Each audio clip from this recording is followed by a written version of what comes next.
I just missed the bus. I just missed the bus. Like Salah bouncing. That's crazy. I know. It's old news already. Old news already. It just hit me now.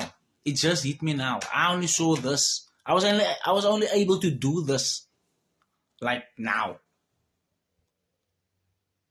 So one of Liverpool's most recent leading goal scorers and probably like within the club, leading goal scorers is leaving. Where's the goals gonna come from? Where are the goals gonna come from? I think that needs to be answered. But at the end of the day, everything that this guy did at Liverpool was fantastic. You know what I mean? I'm sure no Liverpool fan can like say anything regarding Salah not dragging his weight. You know what I mean? Salah has been crucial to whatever Liverpool has done under Klopp and ever since he's been there. So I'm sure everyone at Liverpool and worldwide gives Salah's props, you know.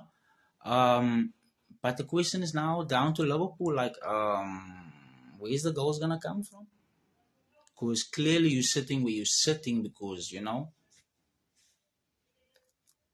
this Nick ain't able to put those numbers up no more. So let's get it, guys. Sad time for Liverpool, but let's get it.